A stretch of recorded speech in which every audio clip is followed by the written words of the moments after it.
Hello everyone, आप सबका इस चैनल पे फिर से स्वागत है। देखिए, यूपी पीसीएस की जो टेस्ट सीरीज हमने शुरू की थी, आज ये उसका टेस्ट संख्या 10 है। तो चलिए स्टार्ट करते हैं। हमारा पहला क्वेश्चन है, निम्नलिखित सूची में से कौन सुमेलित नहीं है। हमें एक साइड राज्य दिए गए हैं, उसके दूसरी साइड हमें उसके मुख्यमंत्री दिए गए हैं। तो हमें ऑप्शन में से देख के बताना कौन सा हमारा ऑप्शन गलत है। हमारा पहला ऑप्शन दिया है पश्चिम बंगाल, उसके आगे लिखा है ममता बनर्जी। तो बताइए, क्या पश्चिम बंगाल के मुख्यमंत्री ममता बनर्जी हैं? आज सेकंड ऑप्शन है हमारा असम, असम हेमंत सोरेन। तो दोस्तों, ये दोनों ऑप्शन हमारे एकदम सही हैं। पश्चिम बंगाल के मुख्यमंत्री ममता बनर्जी हैं, असम के मुख्यमंत्री हेमंत बिस्वा है। वहीं तमिलनाडु के मुख्यमंत्री M.K. स्टालिन, ये भी हमारा सही जवाब है। वहीं चौथा ऑप्शन हमें दिया है केरल, के आगे लिखा है N. रंगास्वामी। तो दोस्तों, जो N. रंगास्वामी हैं वो केरल के मुख्यमंत्री ना होकर वो कहाँ के मुख्यमंत्री हैं? वो हैं पुडुचेरी के मुख्यमंत्री हैं। वो पुडुचेरी के मुख्यमंत्री हैं और केरल के मुख्यमंत्री का नाम क्या है? पिनरई विजयन। नेक्स्ट है, भारतीय नवाचार सूचकांक 2020 के बारे में कौन सा कथन हमारा सही है? दोस्तों, आपके सामने 3 ऑप्शन दिए गए हैं और ये सूचकांक बहुत इंपॉर्टेंट सूचकांक है। तो इस क्वेश्चन को आप ध्यान से देखिए और इसका जवाब हमें कमेंट करके कमेंट बॉक्स में बताइए। हमारा पहला ऑप्शन दिया है, यह नीति आयोग द्वारा जारी किया जाता है। दूसरा है, यह प्रमुख राज्यों की श्रेणी में कर्नाटक प्रथम स्थान पर है। तीसरा ऑप्शन दिया है हमें, इसमें उत्तर प्रदेश का 9वां स्थान है। तो दोस्तों, इसमें जो है भारतीय नवाचार सूचकांक है वो नीति आयोग द्वारा ही जारी किया जाता है, ये एकदम सही है। प्रमुख राज्यों की श्रेणी में कर्नाटक पहले स्थान पर आया है, ये भी एकदम सही है। वहीं उत्तर प्रदेश का स्थान इस सूचकांक में 9वां है, ये भी एकदम सही है। तो इस कारण हमारा ऑप्शन नंबर सी हमारा एकदम सही आंसर हो जाता है। दोस्तों, भारतीय नवाचार सूचकांक जो 20 जनवरी 2021 को नीति आयोग द्वारा जारी किया गया, इसमें इस बार तमिलनाडु को पीछे छोड़ते हुए महाराष्ट्र दूसरे स्थान पर आया है। वहीं पूर्वोत्तर पहाड़ी राज्यों की श्रेणी में हिमाचल प्रदेश का शीर्ष स्थान है। वहीं मेघालय जो है वो नीचे स्थान पर आया है, वो 10वें स्थान पर आया है। नेक्स्ट, 51वां अंतर्राष्ट्रीय भारतीय फिल्म महोत्सव के बारे में कौन सा कथन गलत है? दोस्तों, आप पहले क्वेश्चन को ध्यान से देखिए, इसमें हमें गलत ऑप्शन पूछा है। तो बताइए कौन सा एकदम सही होगा इसमें? दोस्तों, इसमें जो है इस महोत्सव का जो फोकस राष्ट्र है वो बांग्लादेश है। तो बताइए ये क्या ऑप्शन सही है? नेक्स्ट है हमारा, महोत्सव का लाइफ टाइम अचीवमेंट पुरस्कार विक्टोरिया स्टेटराओ को प्रदान किया गया।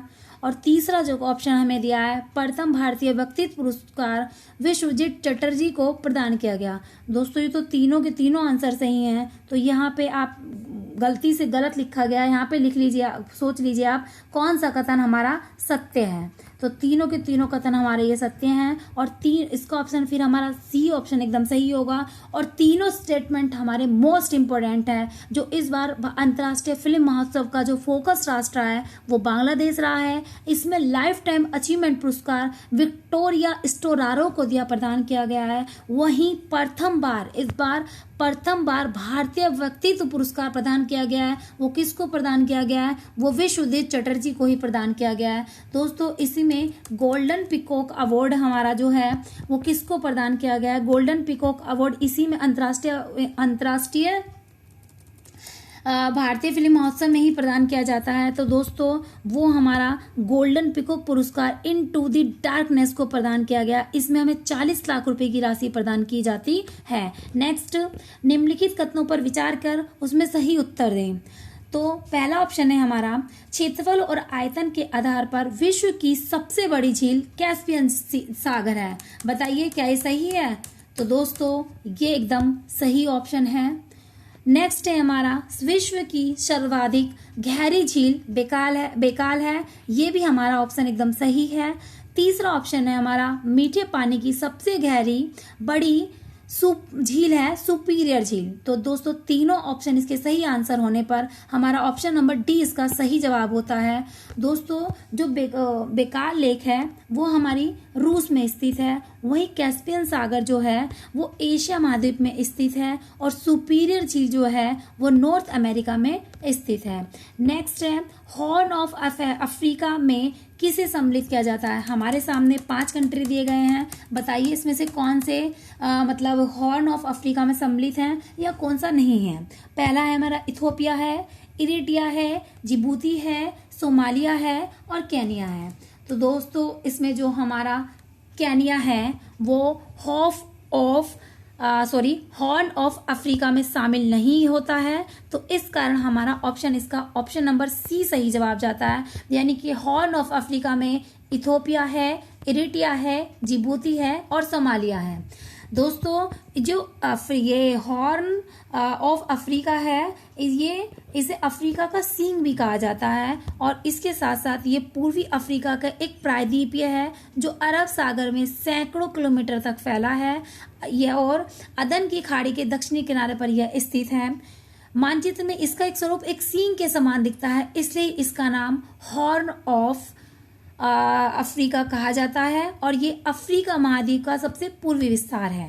नेक्स्ट, यूएसए की नदियों को पश्चिम से पूर्व के क्रम में सही क्रम इसका क्या होगा वो दोस्तों आपको बताना है। दोस्तों ऐसे ही क्वेश्चन आजकल यूपीपीसीएस के लिए फेवरेट हो गए हैं, तो इसको ध्यान से बताइए कौन सा ऑप्शन इसका सही होगा।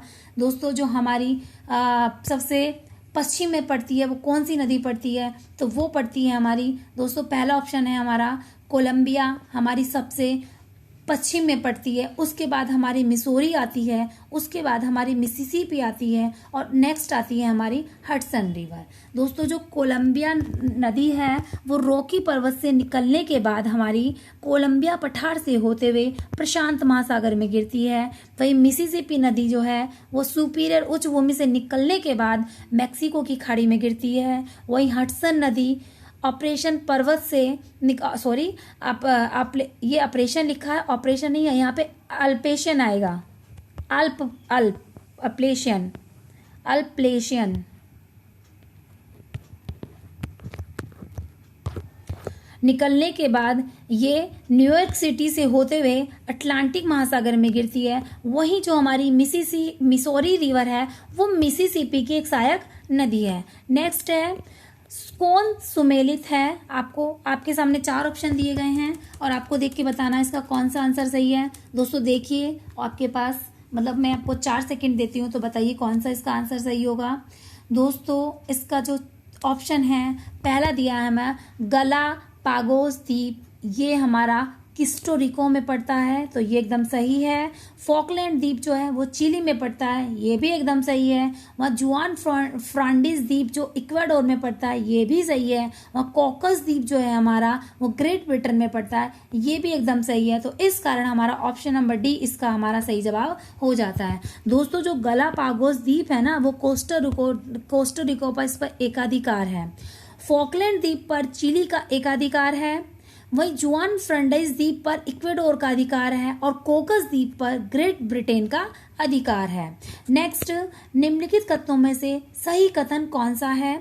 आपके सामने 2 कथन दिए गए हैं, दोस्तों में बताइए कौन सा जवाब इसका सही होगा। पहला ऑप्शन हमें दिया है भारत प्रथम सार्वजनिक रेल मार्ग 1825 में शुरू हुआ था। नेक्स्ट है प्रथम सार्वजनिक रेल मार्ग उत्तरी इंग्लैंड के स्कॉटलैंड और डार्लिंगटन स्थानों के मध्य प्रारंभ हुआ था। तो दोस्तों हमारे दोनों के दोनों ऑप्शन एकदम सही हैं। प्रथम जो रेल मार्ग था वो 1825 में ही शुरू हुआ था। अब बताइए हमारा ये भारत में सबसे पहली रेल कब चलाई गई थी, तो दोस्तों वो चलाई गई थी हमारी 16 अप्रैल 1853 को।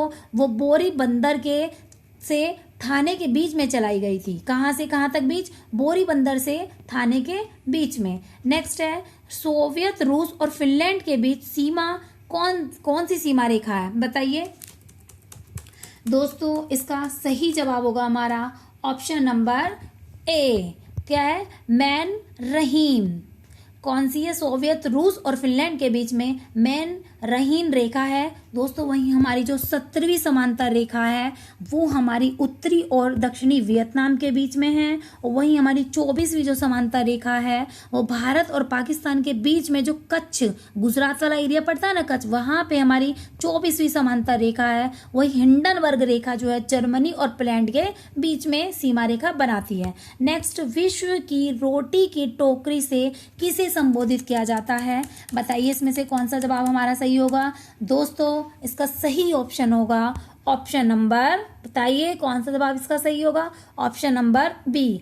पेरिस को रोटी की टोकरी के नाम से संबोधित किया जाता है। वही जो पेरिस घास के मैदान वो शीतोष्ण कटिबंध हैं और ये हमारे कहाँ पड़ते हैं? ये हमारे यूएसए में पड़ते हैं।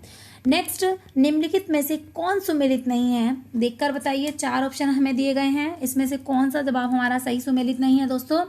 पहला हमें दिया है वारसा, वो लिखा है विस्चूला नदी। नेक्स्ट है मास्को, वो पोटोमैक रिवर। तो बताइए कौन सा इसमें से सुमेलित नहीं है हमारा?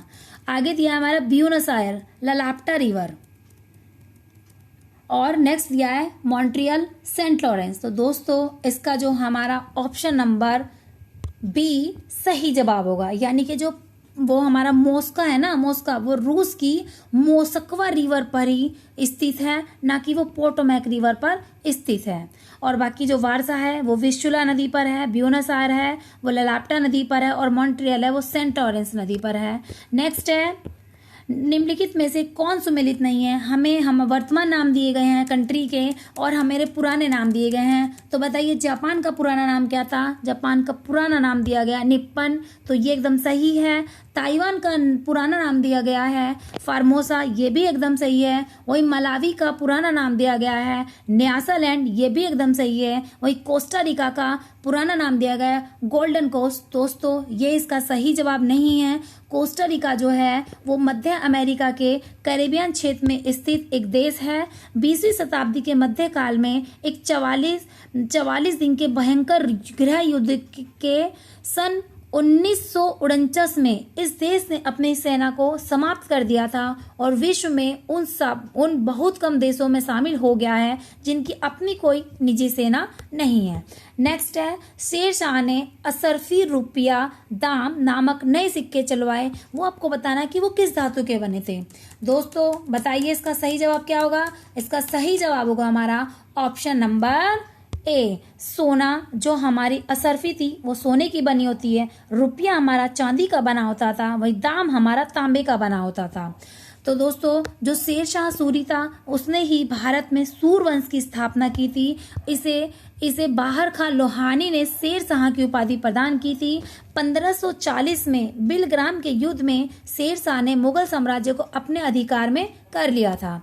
नेक्स्ट है, वह स्थान जहां के लोगों ने सर्वप्रथम जौ, गेहूं उगाना और भेड़ बकरी पालना शुरू किया। तो बताइए वो कौन सा स्थान है? दोस्तों ये हमारा सही जवाब है इसका, वो है हमारा मेहरगढ़। मेहरगढ़ कहाँ पर पड़ता है? पाकिस्तान में दोस्तों।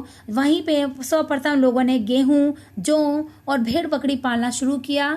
दोस्तों लोथल जो है वो गुजरात के गोड़ीबाड़ा के साथ से वहाँ पे मिलते हैं और ये गुजरात का एक हमारा बंदरगाह भी था। नेक्स्ट है, शिव वामन पुराण में शैव संप्रदाय की कितनी संख्या बताई गई है? आपके ऑप्शन है 4, 5, 16 या 18। दोस्तों इसका सही जवाब होगा हमारा ऑप्शन नंबर ए। तो वामन पुराण में शैव संप्रदाय 4 प्रकार के बताए गए हैं। कौन कौन से? पशुपति, कपालिक, कालामुख और लिंगायत। तो इसमें और सबसे प्राचीन जो है वो है हमारा पशुपति। दोस्तों नेक्स्ट है, एक तरफ हमें संप्रदाय दिए गए हैं, दूसरी तरफ हमें इसके संस्थापक दिए गए हैं। बताइए आजीवक सही हमें बताना है। आजीवक संप्रदाय की स्थापना मखली पुत्र गोसाल ने की थी क्या? तो ये हमारा एकदम सही है। घोर अंगिरस उसके सामने दिया गया है हमारा पूर्ण कश्यप। तो क्या ये सही जवाब है दोस्तों ये भी एकदम सही है। और यदच्छावाद की स्थापना, इसके संस्थापक कौन थे? आचार्य अजीत। तो ये भी हमारा एकदम सही है। तो इस कारण इसका ऑप्शन नंबर डी हमारा सही जवाब हो जाता है। और दोस्तों तीनों के तीनों हमारे ऑप्शन एकदम सही हैं। तो और भौतिकवाद के संस्थापक वो कौन थे?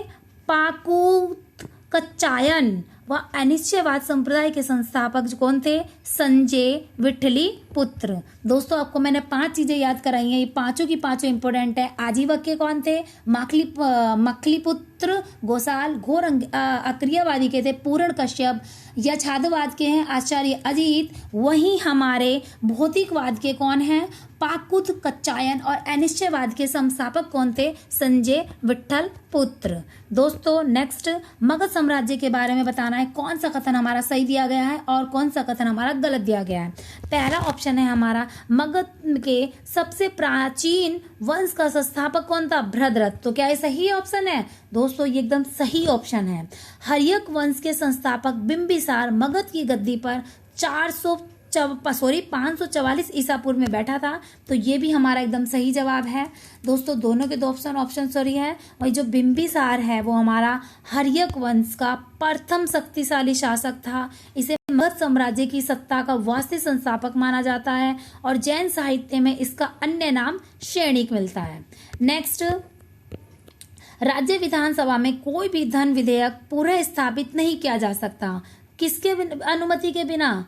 दोस्तों आपके सामने 4 ऑप्शन है और आप इसका आंसर मुझे अभी कमेंट करके बताइए। इसके ऑप्शन नंबर इसका सही जवाब होगा बी। राज्यपाल की संतुष्टि के बिना धन विधेयक को राज्य विधानसभा में प्रस्तुत नहीं किया जा सकता है और वहीं लोकसभा में धन विधेयक जो है वो राष्ट्रपति की अनुमति के बिना प्रस्तुत नहीं किया जा सकता है। नेक्स्ट है हमारा, शिक्षा जो प्रारंभ में राज्य सूची का विषय था उसे समवर्ती सूची में स्थानांतरित किया गया है। बताइए किस संविधान संशोधन के द्वारा उसे हमें समवर्ती सूची में शामिल किया गया है? हमें दिया है 24वां संविधान संशोधन द्वारा, 25वें संविधान संशोधन द्वारा, 42वें संविधान संशोधन द्वारा या फिर 44वें संविधान संशोधन द्वारा। तो दोस्तों इसका सही जवाब होगा हमारा ऑप्शन नंबर सी, 44वें संविधान संशोधन द्वारा जो है वो शिक्षा को राज्य सूची से निकालकर समवर्ती सूची में शामिल किया गया और इसके ही द्वारा 42वें संविधान संशोधन के द्वारा वन, संपदा, शिक्षा, जनसंख्या नियंत्रण तथा परिवार नियोजन, बाट तथा माप, जानवर और पक्षियों की सुरक्षा आदि विषयों को समवर्ती सूची के अंतर्गत शामिल कर दिया गया था। दोस्तों आज का हमारा नेक्स्ट और लास्ट क्वेश्चन है हमारा, हमें बताइए कौन सा इसमें ऑप्शन हमारा सुमेलित नहीं है। आर्टिकल 17 क्या बताता है? आर्टिकल 17 दोस्तों ये बताता है हमारा आर्टिकल 17 के अंतर्गत हमें दिया गया है अस्पष्टता का अंत, ये एकदम सही है। और वहीं हमारा आर्टिकल 78 के अंतर्गत संसद का गठन दिया गया, दोस्तों ये ऑप्शन गलत है। वहीं हमारा अनुच्छेद 54 यानी कि 54 में राष्ट्रपति का निर्वाचन दिया गया है और आर्टिकल 368 में संविधान संशोधन की प्रक्रिया दिया गई है। दोस्तों भारतीय संविधान के अनुच्छेद 78 में राष्ट्रपति को जानकारी देने के लिए प्रधानमंत्री का ये कर्तव्य है, ये बताया गया है। मतलब राष्ट्रपति को जो जानकारी देना वो प्रधानमंत्री का कर्तव्य होगा। किसी विषय को जिस पर किसी मंत्री ने विनिश्चय कर दिया है किंतु मंत्रिपरिषद ने विचार नहीं किया है, राष्ट्रपति द्वारा अपेक्षित किए जाने पर मंत्री परिषद के समक्ष प्रधानमंत्री विचार के लिए रखेगा। दोस्तों आज के लिए इतना ही। अगर आपको मेरी वीडियो पसंद आ रही है तो प्लीज़ इस वीडियो को लाइक करें, चैनल को सब्सक्राइब करें। आज के लिए इतना ही। Thank you so much.